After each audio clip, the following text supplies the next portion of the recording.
Hello everyone, welcome back to my channel. My name is David and I'm known on the internet as Unity Freedom. So while I'm enjoying myself in the garden today, it's usually my time in the morning, enjoying the garden, absorbing the energy and feeling fresh before I start the day.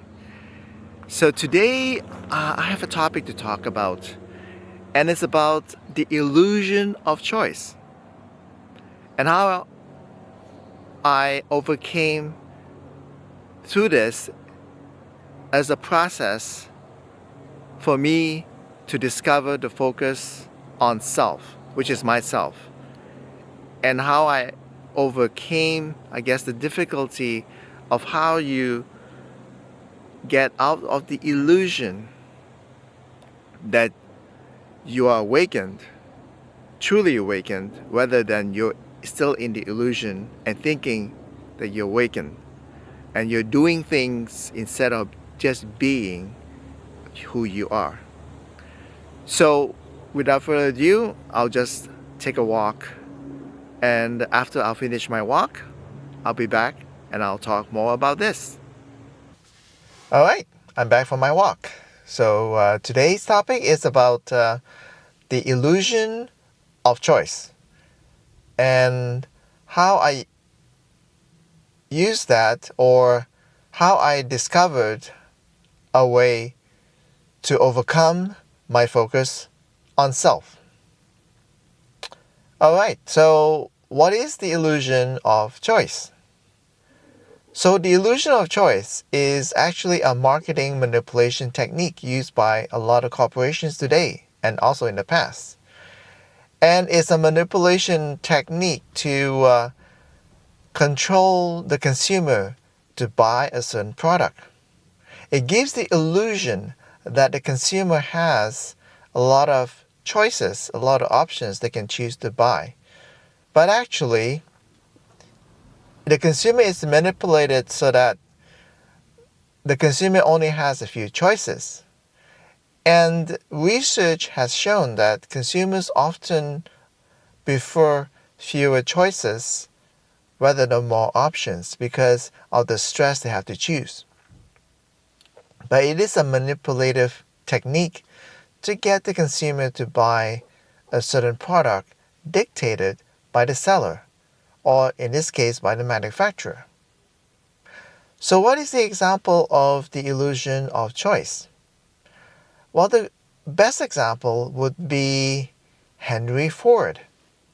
You know the old statement of you can buy a car with any color you want, except it has to be black.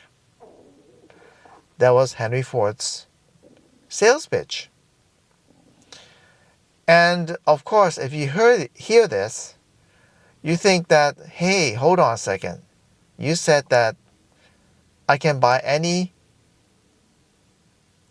choose any color I want if I buy your car. But right now, you're telling me that I can only buy a black car. So aren't you manipulating me to buy a black car by telling me that I can choose any color, but you only have black to sell me? But of course, Henry Ford is smart. He then produced a truth to explain why he did this. And of course, the reason why he chose black is that the color black, the paint, dries faster than any other color.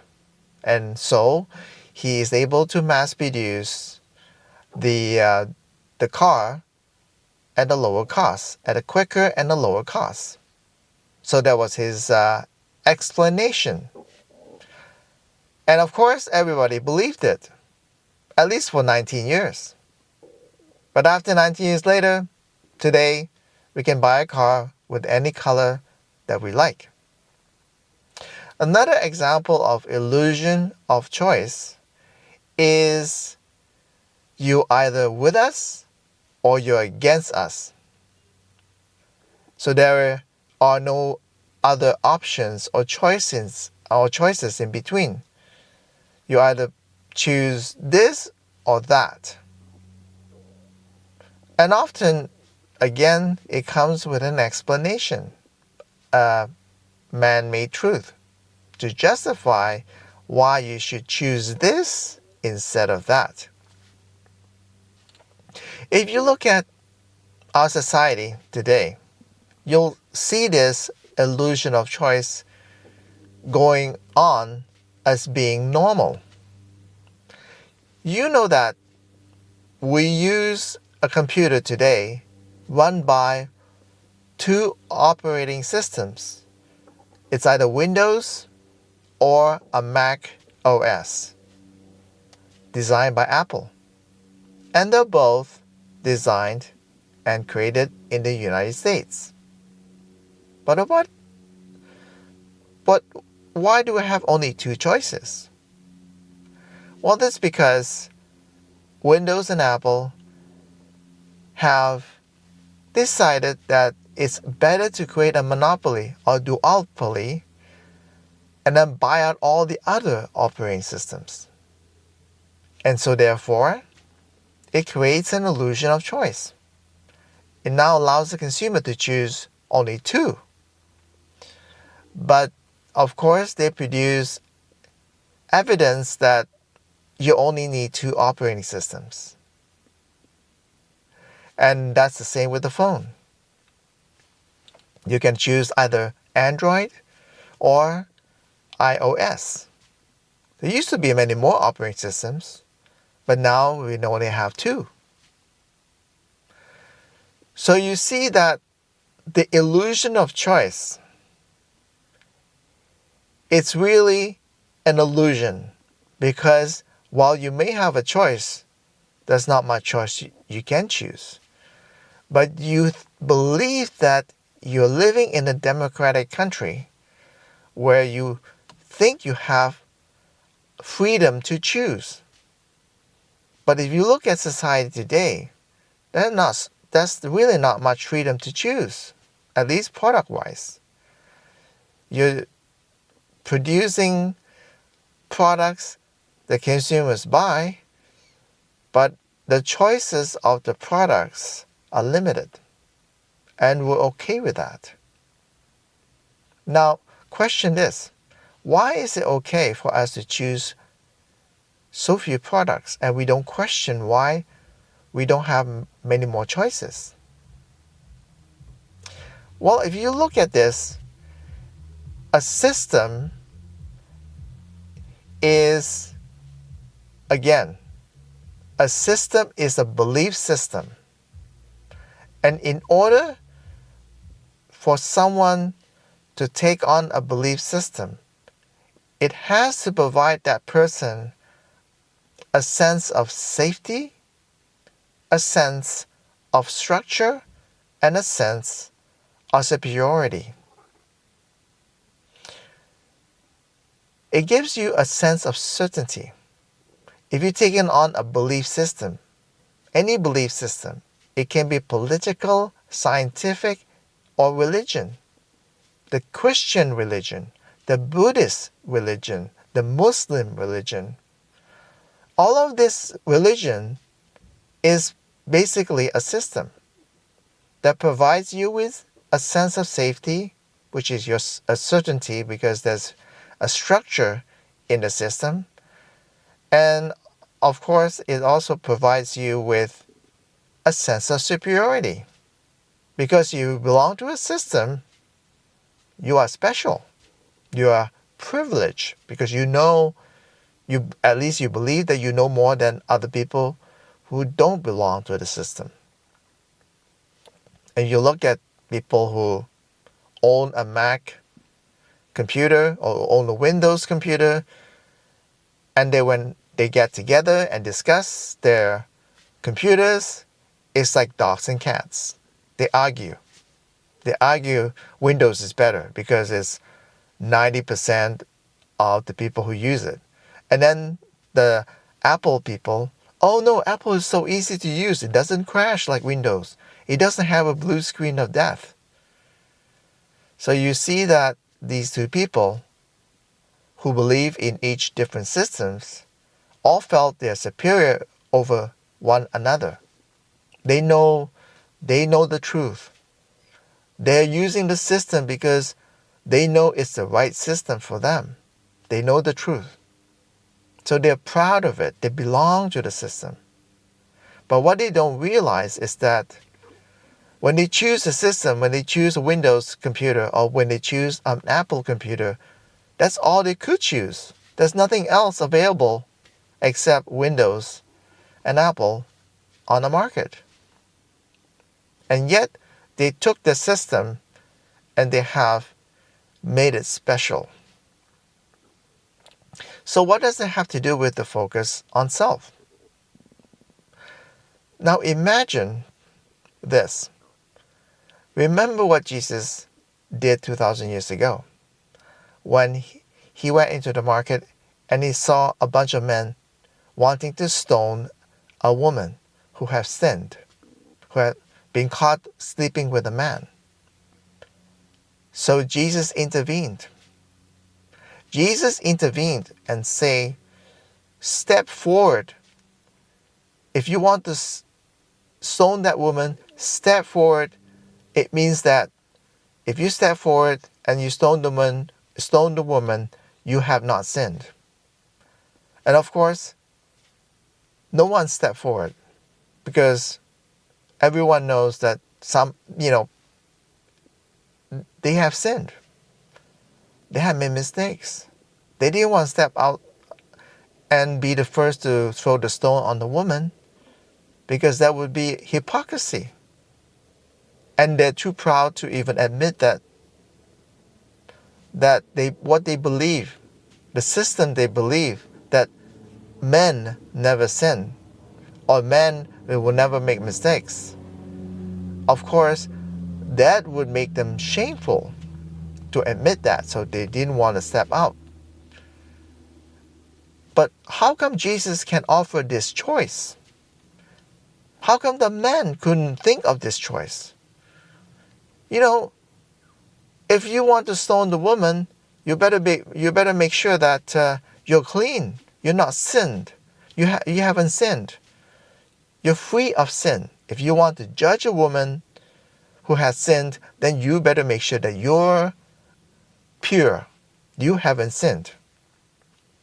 But they didn't think that. They didn't come to the point where they can make that choice to realize, hey, I'm not perfect too. So if I judge another person who's not perfect, then I'm a hypocrite. But why did Jesus see that and not the other men and the woman who couldn't see that there is an alternative choice? It's because Jesus is not tied into the belief system made by men and women. Jesus isn't tied into the horizontal belief system. Because why? Because at the time Jesus had a vertical unity with his I Am Presence, his Father, and the Ascended Masters. There is no system. The Christ mind is not a system. The ego, the human created system, is a system. The Christ mind is not a system. So, if you connect it to the system, then the choices you can choose is limited based on the system that you tied into. And with the men in the old days, 2,000 years ago, the system is patriarchal. That men can do no wrong. So men can judge others. And these men cannot see an alternative choice, not to stone the woman. And the woman is also the same. It cannot see an alternative choice not to sleep with the men to exact an advantage. But at the time, I understand that 2,000 years ago, women's independence is not as free as women today. But if you look at women today, there are some women who we call sugar babies, who then go and sleep with men to get the advantage, to get a certain advantage, like getting the man to buy expensive bags, go to expensive restaurants, go on an expensive date, and the transaction is the women will sleep with these men just for that. And they don't see an issue with that. They don't have an issue with that. Because again, they have taken on a human system, a human belief system that is fine to sleep with rich men and have sex with rich men in exchange for benefits. So whenever you take on a human system, a human belief system, if someone comes along and say something to wake you up, like a truth about your belief system, there's a flaw in your belief system, what would you often do? What would people often do if they tie themselves to a system? They would see a truth not as a revelation, but as a threat. As a threat. Why is it that people who tie themselves into a human belief system sees it as a threat? It's because they don't want to accept that they have been lied to, that they have been manipulated to believe in the human belief system, and that it would have challenged their own personal identity. Because when we take on a human belief system, we fuse our identity with that human belief system. And if that human belief system has a flaw, then that flaw is tied to our identity. We simply cannot live without it. We simply cannot admit it because it would be shameful. It would be a shame that you see, oh, I've taken on this human belief system. Now I realize it's a sham. It's a sham. It's a scam. And you say, I can't admit this. I cannot take this. It's too shameful. So what they do? They double down or sometimes triple down. Look at today with the election deniers, the vaccine deniers. Oh, the election was stolen. Even though there are lots of evidence to show the contrary. There was a fair election in the States. The vaccines. Oh, the vaccines, they're very bad for you. Again, denying evidence that the vaccines did help the world overcome the infection and the disease caused by COVID. But still, because when someone sees the truth as a threat, they have to manufacture a man-made truth in order to convince themselves they didn't do anything wrong to accept or to internalize this human belief system. And what is this manufactured man-made truth? It's called the conspiracy theory. They create conspiracy theories to justify them being in a man-made belief system. Even though it's an absurdity that it is the truth and you're denying it, and then instead of you accepting it, you then create a alternative truth and you make that the ultimate truth. People see the absurdity of that. But of course, they're not willing to accept it. For example, the Christians. I deal with a few Christians on the forums. And it's always a classic case. You see the fallacy in their belief. They say they believe in Jesus Christ.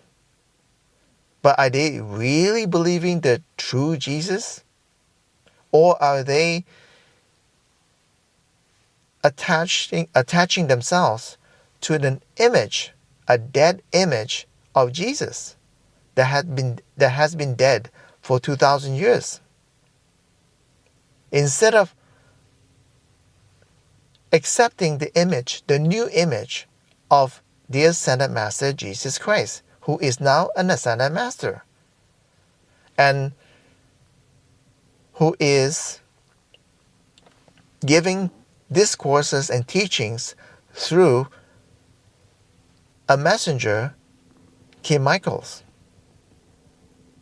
But nobody wants to accept that if you're a Christian, because it would challenge your belief.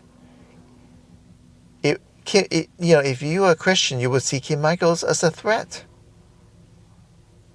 And you would see all people who are the living Christ, who have reunited with the Christ mind, who is now the living Christ. You would see them as a threat. You would threaten them. And if you are the living Christ, if you are spreading the word of the Christ, that you are tuned in to the vibration of Christ, and you tell these new teachings, these new ideas about Christ to the Christians today, they would say, heresy, heresy. You are persecuting a minority group. And that was what I experienced when I expressed a certain truth to these Christians on the forum. Somehow they managed to get the forum moderators and the people who are running the forums to send to me a cease to desist letter. They say my words are persecuting a minority group. The Christians are a minority group. They use this to shut me up. And it's a simple thing, because whenever you have a belief system, you have limited choices. And with limited choices, you're focused on the choices and then you exclude the rest. And when you see someone who is providing you with new ideas in regards to Christ, you would dismiss it as a threat. And you do anything to dispute the new ideas and new teachings, and then to erase it, to get rid of that person so that the person doesn't say anything about the new ideas about Christ anymore. And so that was in the past that I approached these people. I was doing rather than now I am being. And what is it doing and being the difference? When you're dealing with these people who are attached deeply with a human belief system. So coming back with the black car that Henry Ford sold many years ago, many decades ago, if you are to say if you suggest to someone who just bought a car from Henry Ford and it's a black car, and you know that, hey, you're buying a black car, you know that you can buy a different color car. But then the person that you're telling to, who owns a black car, say, but why are you telling me? You also have a black car. You also have a black car. Why are you telling me that I should choose a different color car? I bought a black car because it's the only color I can buy. But you're telling me I should buy a different color car when you're telling me and you also own a black car. So this is what it means by doing. The person who is in the system does not see an alternative by you telling an alternative. You see, when you're telling that there is an alternative, that you can buy a different color car, you have to show, you have to demonstrate that there is a different color car. But if you're just telling him or her that there is a different color car that you can buy, but then your car is also black, well, how can you convince that person that there is an alternative? All you're doing is that you're harassing to the other person. The person may feel that you're harassing that person because you have nothing to show for. You have nothing alternative to show for. So how do you convince the other person that there is another car you can buy, which is a red car? Well, you have to show that there is a red car that you can buy. If I'm telling someone I have a red car or there is a red car you can buy, then I have to have a red car to show to that person there is an alternative. Now, this is the case of being. You're being the alternative to what the choices they made. You're being the alternative that they can make the choice to go towards. Now, how can you be the alternative if you're still focused on the self, on yourself? That you're also seeing the limitation that if you believe in Henry Ford and his system, well, there's only one car that you can buy, which is a black car. If you believe in that, even though intuitively you know that you can buy a different color car, then you cannot be. You're just doing something to tell other people that that system has flaws. But you're not demonstrating the flaw by offering an alternative so that someone can get out of that flaw or that belief. But if you're not demonstrating, if you're not being the alternative, how could people choose an alternative? If you don't have a red car to show to people that there is another choice, there is another color you can choose, then nobody cares. Everybody looks at you and say, well, you're just harassing me. And that was what happened when I was on the forum telling them that you've been scammed. The teachings of Christianity today is not the teaching that Jesus was teaching 2,000 years ago. It's been altered.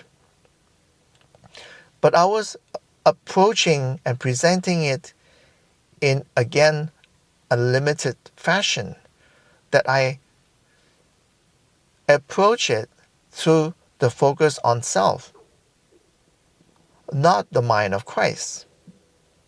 So I was trying to use logic and intellectual understanding to convince these people.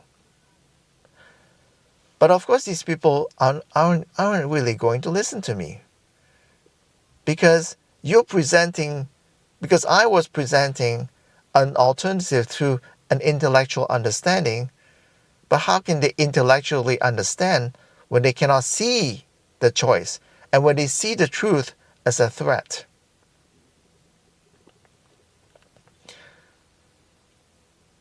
Alternative is not a threat,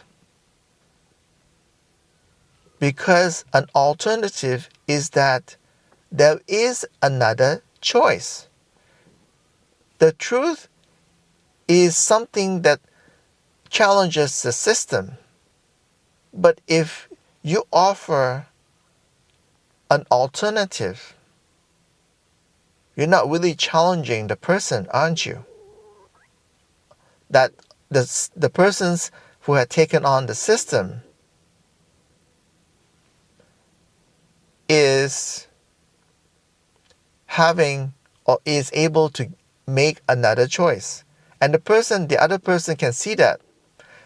Whether the person who is tied to the system willingly make the choice is up to them. If they're not willing to make the choice to embrace the alternative, then they embrace the death consciousness. Does Jesus say, let the dead bury the dead? You don't have to worry about it. But of course you don't need to worry about it. You don't have to worry about it because you're not tied to the system.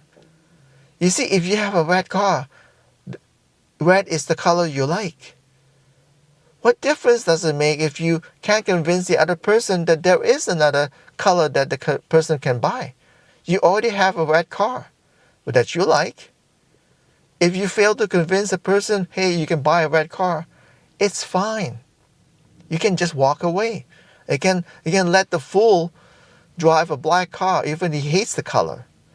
But if you drive a black car and the other person drives a black car and you try to convince the person that there is another color that you can buy, of course you're going to be frustrated and angry that the other person didn't take your advice, because you're still tied to a car that is black.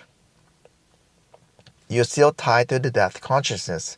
When you focus on self, you're still in the death consciousness, because you still focus on limited choices. You're trying to convince others that there is a new choice, but you're not willing to budge on your own. You're not willing to choose life. You think that, okay, well, I know what life is all about. But if I choose life, I have to let go of death. I have to let go of the system that tied me into, that provides me with safety, structure, and superiority. I will have to let them go. But then if I let them go, I will feel ashamed that I actually took this system, that I am a fool by taking the system, by accepting the system, by making it my identity. And so when I used to be like that, I didn't want to let go or accept the shame. I didn't want to. So I tried to like be a chameleon, right? I tried to internalize. No, I mean, I tried to take what the teachings I get from the Ascended Masters, and instead of internalizing it, I made it that it is an intellectual process. It is an intellectual exercise, that if I am to convince others that this is how you should be, how you should be the Christ, then I can stay the same. I can stay with the focus on self. I can stay the same. I don't have to change. At least I'm doing my job. If I'm convincing others to change, the Christians to change and realize they have been fooled by the Catholic Church, and then instead switch to a ascended master teaching, then I would have done my job without me changing, letting go of the self. So it's like kind of like the bargaining process that I'll bargain with my higher self and with the masters. If I do this, all these things, I would be saved. Well, of course, that was a fool. That was just a self telling me, oh, if you're not doing this, you have failed the mission. Oh, you're not worthy to go to heaven. This voice inside of me. But of course, this is just a self. But I was focused on it because I was focused on the human belief system. And what is that human belief system that I focused on? The Asian man mindset belief system. That man knows what to do. And that man shouldn't be a nurse. An Asian man shouldn't work in nursing, shouldn't be changing diapers. A man shouldn't be working with little children that has autism. A man shouldn't be working in these low-paying jobs. So all these belief systems that I taken on, I have to overcome them by accepting that I took on these systems, the beliefs that I should only work in high-paying jobs. I should only be a manager, or I should be an engineer. That's what the Chinese, Asian, my parents, and the Asian heritage. It's a shame if you're not working in a high-paying job, if you're not retired with a high-paying pension. But I decided that is not me. And it took me a while to free myself from these human belief systems by accepting, by being okay with the shame. It's okay to make a mistake. It's okay to be fooled by being in this system. And when I overcame this self, then I am outside of the system. And of course, because I'm not tied to the system, whatever I do, I can demonstrate. I am being who I am. So being who I am, I can demonstrate who I am. I'm not telling people intellectually by doing certain things to get you out of the system. I am who I am. By being who I am the example. This is how you can be if you let go of the focus on self, if you let go of the system. And several Christians resonate with it because when I am now in the community of spiritual people, there are many people from a Christian background, Buddhist background, Muslim background, all kinds of background. There are medium psychics, Akashic readers, tarot card readers, even a ghostbuster. Her profession was to get rid of ghosts in commercial buildings. In all of this, people, if you were to tell them about the Christ mind intellectually, they would fight you, because when they see that you're presenting the Christ truth relative to what they can understand now, to them, they see it as a threat. So you can't approach that intellectually. You cannot intellectually approach them to help them wake up, to help them go and be in the spiritual process of being awakened. You cannot intellectually go straight at them Otherwise, they will argue and they will fight you. But what you can do, you just share. And what I do right here is just share my insights, my experience. By me being who I am. Just being I am. And then you, by being who you are being the example. Let them see. Let them decide. You know, they're all there in the community together to find an alternative choice for them to get out. Every single one of them that I talk to, they all want to get out of suffering. Isn't that the goal for everybody? To get out of suffering? But how can you get out of suffering? By being intellectual, by doing. You have to get out of suffering by being able to see someone who is being able to get out of the system, of the tie to the system, by being who they are, being who they naturally are. When you connect, when you achieve a vertical unity with your higher self, with your I am presence, with the masses, you're being. There is a sense of peace, there is a sense of joy. That's being. And you vibrate that high vibration people can experience. That's being. You're being who you are. You're like a billboard. Don't you like it? This is peace. This is joy. This is fun. Especially fun. I'm having fun right now. Look, I went through the garden for like an hour and a half. I look at the hummingbirds. They fly around me. I'm having fun. I'm being who I am. The birds like me. The bird get close to me. What's not fun about that? But if these people see me having fun with the birds, with nature, what will they think? I bet they're gonna think, boy, I wish I have the life of David, the fun, the peace, and the joy. I wish I have that life. You see, is that a threat?